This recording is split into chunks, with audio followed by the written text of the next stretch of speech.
Hi, Shani. Hi, Chaya. I'm so happy you're here. Thank you. I'm happy to be here. Thanks for having me. Of course, it's good to see an Israeli gorgeous face when I landed to LA. So I want to tell me about yourself a little bit. Like, how long are you here? What are you doing? Just to, for my audience to get to know you a little bit better. Also for me, like I don't know you. I just know you're gorgeous and great. My friend introduced me to you, but I would love to get to know you better and hear your story. Because I always like to hear Israelis who come, to the U.S. and are making it, working hard and hustling. And, it's always an inspiration. Thank you. Yeah, I guess I'll start from the beginning. I am born and raised in Israel, in Haifa. And and I moved out here after completing my military service. I was a commander for basic training, and then I got sick, and then they kicked me out. Oh, what do you mean sick? I had meningitis, which is an inflammation in your brain and in your spinal cord. Oh, wow. And basically you can die, and it's genetic in my family. So both my siblings did not serve. My parents did not serve.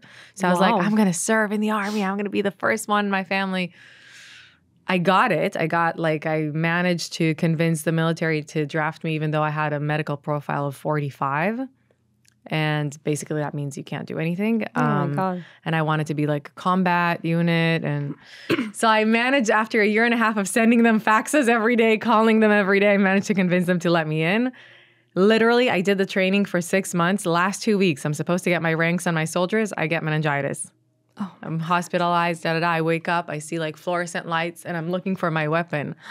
Like I didn't realize all of this happened. I lost consciousness. And then started like a really bad movie, and I got basically kicked out. But I guess you felt like you won because you got them to accept you, right? It feels great. Literally, when I had like the medical meeting at the end to tell me that I can't continue my service, it's like, it's fine. I got what I wanted. They're like, you really did the unbelievable. Like this is not. We would never let you in this unit. And the professor who gave me the letter of recommendation was like, you came to me with your 17-year-old sweet smile, and you convinced me, and you almost died. And I was like, but I didn't. Right. I'm here. Yeah. But anyway, it was really hard. And then I always wanted to come to LA to study acting, but I just didn't realize I'll do it when I'm 19. You always wanted to be an actor? Always. Since I was 9 years old. Oh, wow. I was watching telenovelas in Israel. It's very big. Muñeca Brava, then from Argentina. And I just started acting in front of the mirror in Spanish. Wow. Like full-on monologues. I didn't know what I was doing, but I just loved it. And then in high school, I took like theater classes, and I directed some plays and performed. But I still really wanted to do the military, and I didn't want to do like the theater of the IDF. I wanted the real deal. Fight. Yeah, I wanted to. And so it's funny. You don't look like it. You look this old gentle, I know. Everybody nice girl. thinks. And then a funny story. So when I got drafted, my sister is also an actress, and she came to Israel to shoot like a magazine cover. She's older than you? She's older than me. Okay. 10 years older. She came to Israel to shoot a magazine cover, and I told my commander, I want to go see my sister. She doesn't live in Israel, and she's here for like 24 hours. He's like, well, tell your sister to come to the base. I'm like, well, my sister is Moranatius, and she's famous, and she's not going to come to the base. Oh. And I have to go see her. So finally, they let me out for 2 hours. I come in, and she was shocked because like you, she remembered me as like this delicate, her little sister, angelic. And I come like, I'm standing there like this, Your weapon. It was hilarious. But anyways, finished that chapter and realized, okay, I'm just going to move to LA, study acting for 2 years. And so you had your sister there, like you had someone to crush, Yes. So I arrived here to go to Lee Strasberg. It's an acting school. And then moved in with my sister for the year and a half of school. Wow. Yes. And then I went to Israel for a visit, ended up landing this teen show, Galis, which was a big hit at the Israeli? time. I don't know. Yeah. Yeah. I think I know that. Stayed in Tel Aviv for about a year. And then I said, okay, all my stuff is still here. I have to come back and give it a shot. And I kind of always had a goal of like, if I'm not going to get my artist visa, my O1 visa, I'm going to go back. If I'm not going to get a good agent, I'm going to go back. If I'm not going to meet a good Israeli boy, I'm going to go back. Right. And then it was like, check. And I was like, oh, I kind of like it here after all. Means you need to stay here. It means, I can't, what brought me here was work and my dreams, but then actually I created a life here. Right. But there's so many Israelis that wants to make it in LA, right? You see, there's so many singers and actors. Like everyone wants to make it. That's the goal, and most of them don't. What do you think made you successful here? And I think it's not just here; it's anywhere. But I think here is like the hardest, maybe. It's very hard because there's a lot of competition. The biggest, right. and you have the most beautiful people here, the most talented people here. People that come with experience, without experience. I mean, you have everything here, right? And the industry is so big, and which is also good because you have a lot of opportunities. But I think what makes people succeed in general in all fields, but especially in this one, it's those who stay. It's consistency and it's consistency and being persistent. In my acting school, we were like 120 foreign students. Maybe 2 stayed and 2 are actually working, and I'm one of them. People just give up, when it doesn't work. They couldn't get the papers. They moved back to their country. It was hard to be away from their family. I am lucky to have some family here. Right. Maybe I wouldn't have stayed this long. I created my own family, but I also have my sister here. My brother used to live here. My cousins, my uncle. Now my husband's family is here.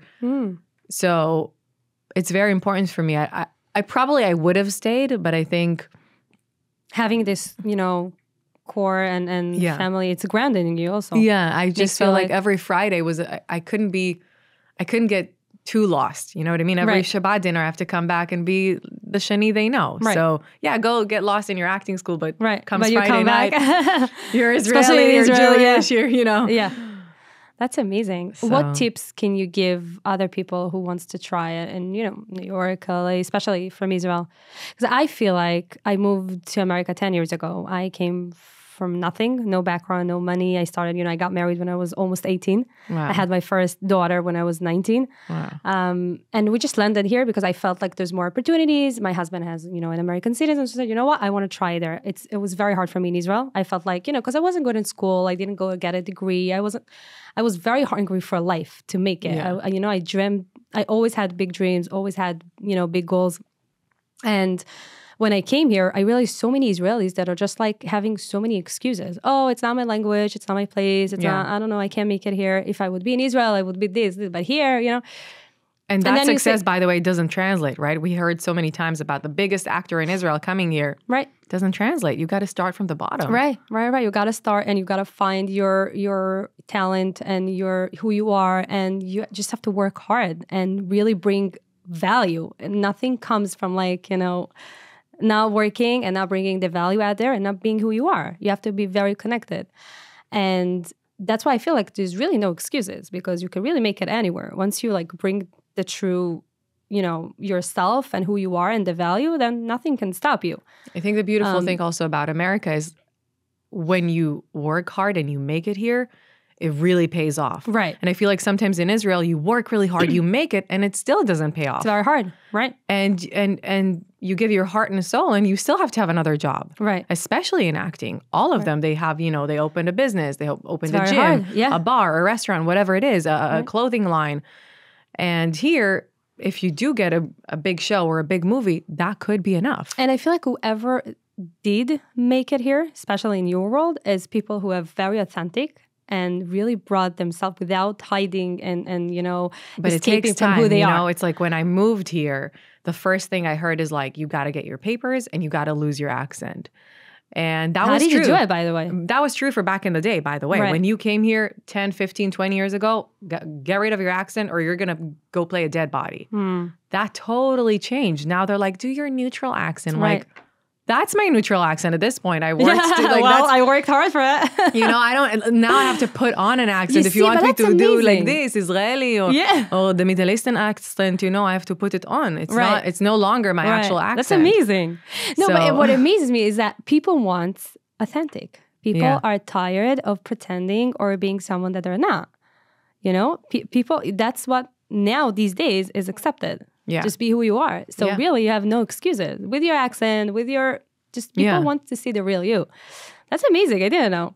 Yeah. So now I have to pretend. and I have to pretend, which I love. I enjoy it. I mean, I played this Middle Eastern queen from Bahrain and I add on this accent. It's fun. We're actors. That's what I'm saying.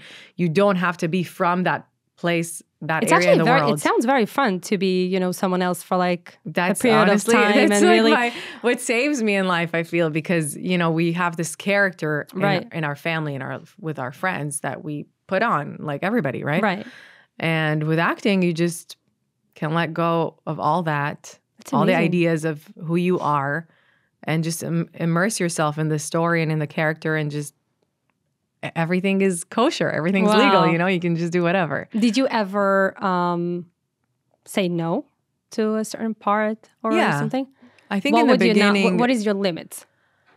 I don't know if I have like preconceived limits. I feel like that's more something I had in the beginning, and now it's more so the story. It doesn't, sometimes it's a smaller project, but the character is really interesting, or the topic. Like I did this, a small part in a show about October 7th. Oh. And I played an American, actually. It was in Israel. It aired on Shachar Adom. Oh, wow. One day in October. Yeah. Oh. It's on Yes, and now they're selling it here too. And it wasn't about the size of the role for me. It was about the meaning. About telling this story, about having an artistic way of bringing it to people that are tired of reading about it on the news. But actually, when you see it as a movie or as a show and you connect to the characters, you start thinking, right? Because also now the media, you don't know who to believe anymore. You read this newspaper, their opinions are far left or far right. Or how did you feel it affected you, October 7th, and who you are, your friends in the industry, or, Wow. your job? In the beginning, it was really hard. I had like anxiety attacks because I think... You felt like you have to explain yourself? Before even that, I think the very first few days, the amount of news and terrible videos that my brain consumed, and literally it's hard for me to watch the news. I can't. I go to sleep with it. I dream. I'm done with it. I don't do it anymore. And for years, I didn't do it, right? I would read. I would know what's going on, but I couldn't watch it every day at 8 p.m. like everybody in Israel does, right? Right. And obviously, when October 7th happened, I just had my TV on the whole time. And all these videos, I just had anxiety. I remember I was driving to pick up my daughter from her Israeli school, which, by the way, I was like nervous that maybe something will happen. And I was on the freeway in the middle with like 5 lanes surrounding me, and I have nowhere to go, but I can't breathe. And I call my friend, I'm like, I can't breathe. And she's walking me through this like breathing exercise because I was so nervous and so in anxiety and panic. And finally I made it to the school, and I walked in, had a glass of water, but I just realized, wow, I'm even though I'm not there, even though I'm so far away, I can't even imagine what it was like for people who were there, boots on the ground. I felt like for us that because we live here in kind of sort of like a bubble, we felt, it was hard for us. Yeah. We felt like kind of like blamed, or like we want to be a part, we want to take a part, we want to take from their stuff first. So it was very hard for us in the beginning until we figured out a way to handle this. Right. And it's like, and everybody, so many people also felt bad. And I said, you got to find the way in which you can give your part. Right. Whether it's donating money without nobody knowing. That's what we did. Whether it's like packing meals for soldiers or for families. And whether it's speaking up in podcasts and interviews and whatever it is that you're comfortable doing. Or maybe it's just babysitting the kids for whoever has to go and fight and defend the country. Right. So I think everybody has room to give. And then also, I think it made the American Jews wake up in a way. And they became so active. And also like be proud of who they are. Not exactly. And it's funny because it made me say even more that I'm from Israel. Nobody asks, it's like, hi, how are you? And I'm like, good, how are you? And like, I'm from Israel. So nobody asks you, like nobody cares. And Happy to be also. But I wanted to, I'm from Israel and I'm not going to shy away. Exactly. And I remember there were threats about attacks outside of Israel. And my mom calls me and she goes, Shani, take down the mezuzah. I'm like, no, I'm hanging a bigger one. Right. We're not in the Holocaust. I'm not hiding. I'm proud of being Jewish. I'm proud of being Israeli. I'm proud of having a mezuzah by my door. It's crazy because sometimes we need such a big lessons to learn who we are and be proud of that, I feel like if we're dismissing the messenger right now, which is whatever it is, if we take the lesson, then that's all, God, the universe, whatever you call it, wants us. He wants us to be proud and who we are and united. So and bring our light.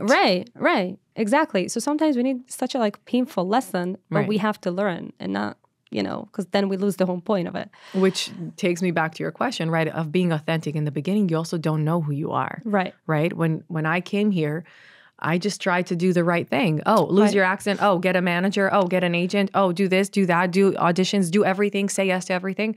And then you start being like, that actually doesn't feel good. Ooh, my soul is not vibing with this person. Right. Oh, I know this is a great opportunity, but I don't think it's going to take me to the next level. But you know when you learn the most who you are? From challenges. Yeah. And the way you're facing them and the way you're handling them. That's when you really realize who you are. I also think that God, I believe in God, everybody can call it what they want, but I believe in God, and I know that God gives me these challenges and lessons because he knows I can go through them. Right. And become better. Even though at the moment you don't feel like you can. Right. But after that, and even now I'm trying to be aware of it during and know, okay, this is a hardship, but this will pass. Right. This is temporary and you got this. And if the lesson repeats itself, then maybe you're not done yet. Right. True. You starting to accept the lessons as they are and not like denying or be afraid. You're like, okay, that's a gift. Here's, it's coming to teach me, to make me better. And also after, when we're facing it and we're becoming better, then we have the responsibility of, bringing that impact on others, because then we could say, oh, we went through this and it's for the good. And now we can transfer it.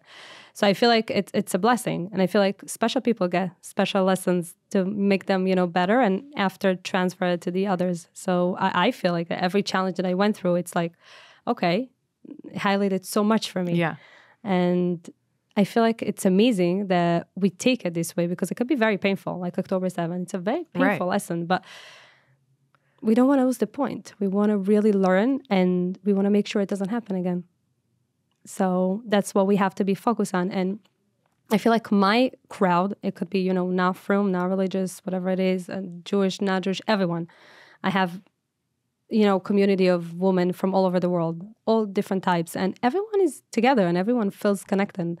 Once we have events or conferences, everyone is the same. So that's what we have to continue and make sure people living this way. Because when we're united, nothing can stop us.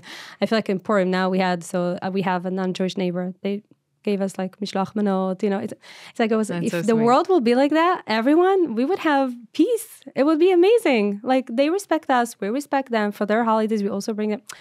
We can respect each other. We don't have to fight. If you're also connected, accept and understand we don't have to be the same. Right. Just like you and me can be different. Okay, 100%. Sure, we are Jewish, we're Israelis, but it doesn't matter. But I don't feel different. Because when you're not looking at the symbols, how you dress, we're not we different. Are one. We're not different. We're really not. And if we feel this way and we're connected to ourselves, to the light, we're acting from a place of values and, deep connection to God, then we don't care about anything else. We just see people as souls and we want to just connect with them. So I feel like this is a really important lesson, especially when we're living here, because there's so much different people, different religion, and we can all be friends. We could all be, Yeah. So I feel like that's a great lesson. What else can you give people from your journey?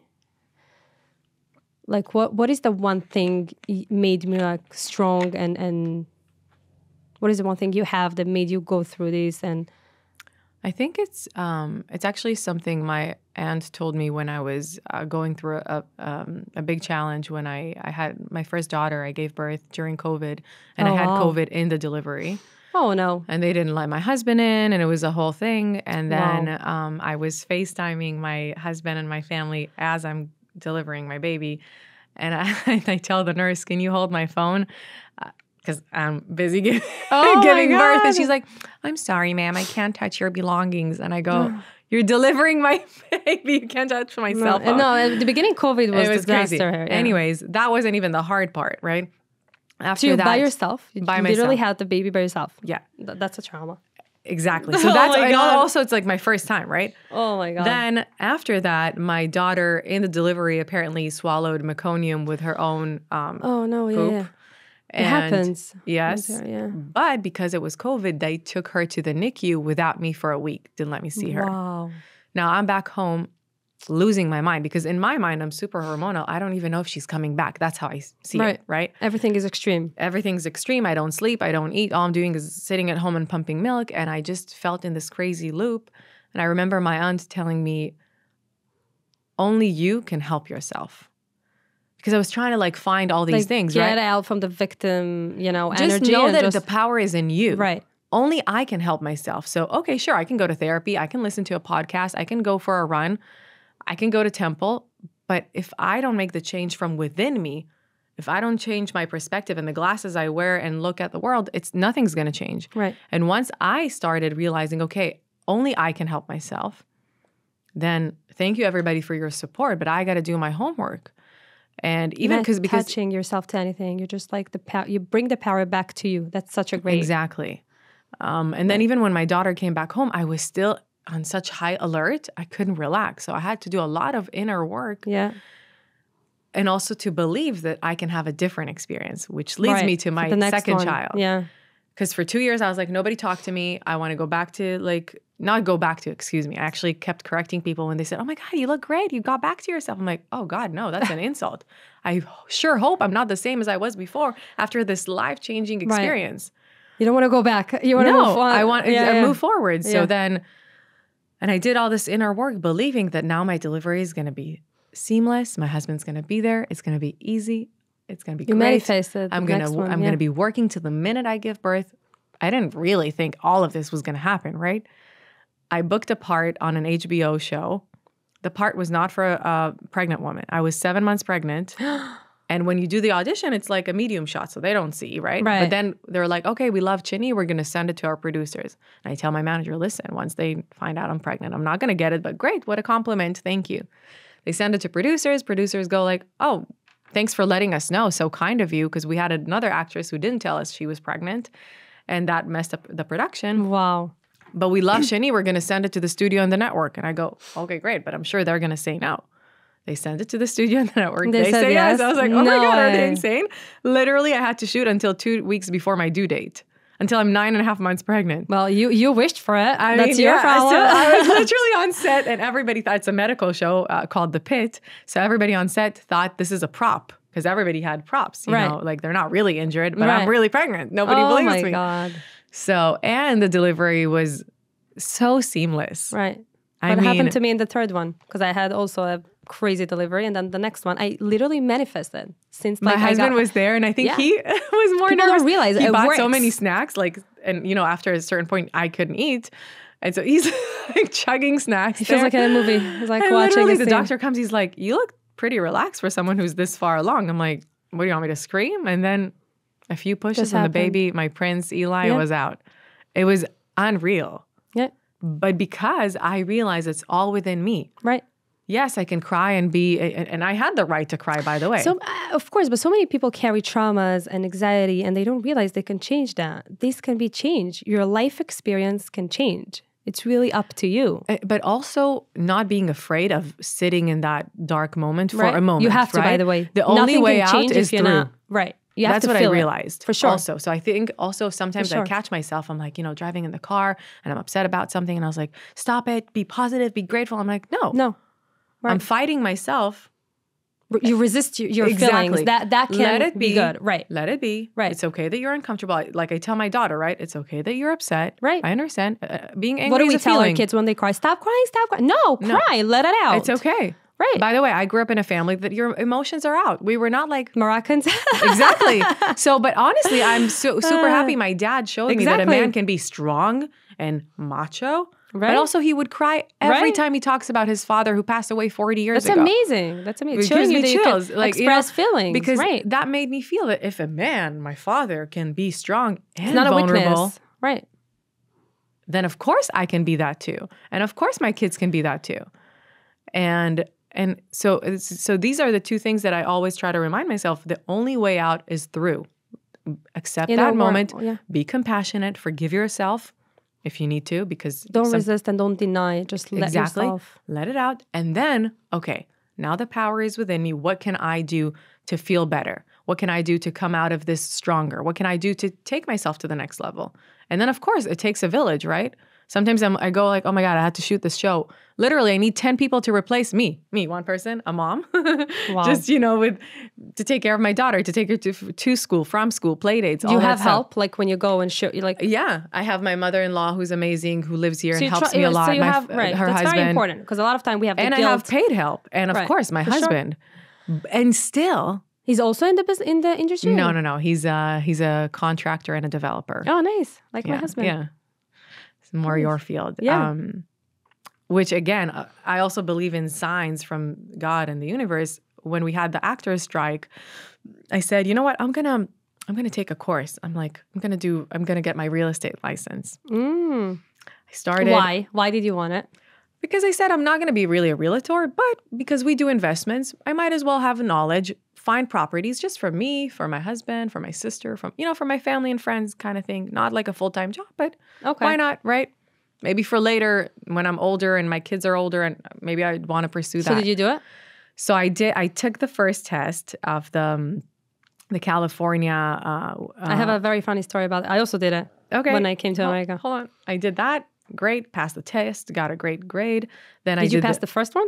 Not the main one. You have 3 courses and then you go do it, right? So the first course I did online. Then the second one, the legal one, I did. Passed these both these tests, and then all of a sudden I get an email that the first test I did after 25 years in California, that's the first time they're changing it. You got to retake the thing. That same day, I get a phone call from hearing that this amazing big casting director is a huge fan of my work, and they want me to read for a lead part in a big show in New York. And I go like, this is a sign that like this was probably not the route to go. No. But I just tried to keep busy and do something. Right. Sit in it. Okay, there is an actor strike. You don't have to right away find the answer. Right. So that was also a lesson for me. And I was like, in 25 years, they didn't change that course. Now they did when I decided to take it. Right. And that same day that I passed the other test, I get this huge audition opportunity for a role that could change my life. Shows you what do you need to invest on, Exactly. We can't do everything and we're not supposed to do everything. And so many people are going the routes that it's not even for them because they want to show themselves something. Their self-esteem is not, so accurate. And they want, like, for example, they want money. So they're going to, how many people, they're going into real estate because they want the money, but they're not really having any success or any results because it's not for them. Right. They meant to do something else. Their mission is much bigger than just going there for the money. So, you know what I'm saying? And I think as an artist, you do know that and you are aware. And I remember when my husband started his business, I told him, listen, you think your goal is to make money. You'll see. Once you reach that financial goal, it's not enough. You're going to be like, well, I did it. Now what? It's not enough. And it took him a minute to understand that life it's bigger than that. And sometimes for some people, money is about security, right? Right. It's not the money thing. It's freedom. It's confidence. Right. And for sure. By the way, love money, of course. Work hard, make money. It's our best friend. Otherwise, it's not going to be here. We love it. But also, it's not the main event. Yeah. So I started with a real estate exam. I was a realtor. I did it for 2 years. I made a lot of money. I was very good. But again, I didn't have the fulfillment that I wanted to have. I didn't go to sleep at night when I'm like, okay, that's it. I made it. No, I felt like something is missing. So I moved on to investments and now I do multifamily. Now I've every time I go and I'm trying to really make sure that I'm fulfilling myself. It's not just about the money, because if it was just about the money, I would stay a realtor. I made a lot of money. Also, it's much easier than what I do now. Right. Now I have to run a big company, multifamily. We have thousands of units across the US. I travel. It's not easy, but I feel like I'm fulfilling myself. I do what I love. I call it like ways, recalculating. Mechashev masloul mechadash. And I'm never scared of that. Like every period of time, I'm stopping. I'm like, is this what I really want to do? What can I do better? What can I for myself? Because it's not about the money anymore. Money is here. Money is energy. When you're in the right energy, money just comes. The question is, what else do you want to do for yourself? And when you see the bigger picture, not the money, also you're doing better with your clients, with your investors, with everyone you're dealing with, because you see much higher than just like, oh, you don't need anybody. You don't need anything. You just have to be connected and work from your values and who you are and really from the meaning of it, not just because you see, because it's not going to last. So I like that a lot. And I feel like, from what I'm hearing for you is as we go, we learn. And from every challenges, we grow. So I feel like when I was younger, I wanted to come from A to Z. Right. No, baby, you got to go through all the You ABCD. gotta prepare. You can't. I call it. You have to prepare the vessel. You have to be ready to accept. You know how many times people are like, oh, I want to win the lottery, but then they win it, and then the next day nothing. They lose everything. They weren't prepared for it. You have to be prepared, and in order to be prepared, you have to like go through the path that you have to go. And I think learn. what happens also in this day and age with social media and all that stuff, you compare, right? You see, oh, but my friend from class, they got this and that, and it's like, okay. But that's their journey. You got to go back to you again. Right. And maybe they got the role of their lives in when they were 22. And they look at you and they look at your relationships or kids and they're just like, that's why I don't have, like, I'm not a person of jealousy because I know that we all, so maybe this lady has, you know, it's easy for her to have children. And for this other woman, it's really hard. But she made a lot of money and she's still struggling financially. So it's like, or she's more spiritual and she's working on that. You gotta just really have more compassion. It's like, for me, it's always a reminder. No, but it's a very important topic because social media these days can cause you a lot of harm and jealousy and comparing, you know. And it's not, like you're saying, each one of us has their own journey and we have to accept it. We can't look at somebody else. Like, we have our life and we have to be focused in ourselves and not, you know. And it's something very important, especially in your industry. There's a lot of competition. There's a lot of like background noises. But really, the only way to go far is to really focus on who you are and not, you can go on social media, but then you can follow people who gives you inspiration, gives you value, you know, not people who has the most followers or stuff like that. Nothing is important. And the only thing that everyone is looking for is energy. Good people, authentic, with great energy. That's the only thing that everyone needs, you know, regardless who you are, how many followers you have and all this, it doesn't matter. You know, I'm always laughing. I meet with so many high net worth individuals who don't have Instagram, who could literally buy Instagram and they don't care about this. They're not, and they're amazing. They made it in life in any aspect. Right. So don't look at this stuff. Look at more of your progress and who you want to become. And regardless of, social media is fine. It's a good tool. Yeah, but it's another tool, but it's not the end game. And I think also when I'm in a good place, I don't have the need or the urge to show you that I am. If I really am in a good place, I didn't post for 2-3 months. Right. Okay. When my show comes out, because you're not relying on that. You're not relying on anything. But I think also for kids these days that were born into that. Like for me, luckily, only when I was 15, we had Facebook. So I know that your worth is not dictated by your likes and comments. But kids that were born into that, they do think, oh, if I have 72 likes and this girl has 150, she is more liked than I am. It's not true. It's horrible. It's horrible. We have to really, be sensitive to that and listen to what our kids say. I mean, I'm not there yet, but maybe you are. She's just 3.5. But so mine is 12. That's the age. No, but I always talk about it. Self-esteem and true confidence. And also really, but it's also like leading by example. Exactly. Because if she sees you, you know, kids learn from experience, not just from talking, right? No, talking is nothing. Exactly. They feel. If you treat your husband with love and you show love and you're warm, she's going to learn from that, not from you saying, I love daddy. It's like, okay, you know what my daughter told me? I was shocked. She's 8 and she's like very like spaced out. I always think, oh, she doesn't listen. She doesn't get. She comes to me one of these days and she's like, Ima, I realized when you're too good to people, they're usually not appreciating it. Like you can't be too good to people. I was like, why are you saying it? Because I see you, you're very good. You're giving this, you're giving her, and then they don't appreciate it. And then you say, they're like, she probably heard me talking to my husband about something. I was like, you know what? It's actually a great lesson for you. Some people are not prepared to accept too much help or too much, you know, you have to also have boundaries on this. You can be good to people, but you have to have boundaries on that aspect as well. Like, don't give too much. You have to be very, very centered and have a self-esteem and don't please. And also, like, that's my lesson. I'm learning it, not to give too much and not, because, you know, then you get disappointed and then you expect. So I'm saying they hear and they take example for so many things that we don't even realize. But then it's great because that's how they learn. If she's 8 now and she learns to not please and to be, you know. That's a big one. Exactly. So I'm saying, end of the day, they take example and we just have to work on ourselves to be better and to be who we want them to be, because there's no shortcut to that. No. That's what I learned. I was like, it's not going to help you to talk. Just behave. Lead by example. Yeah.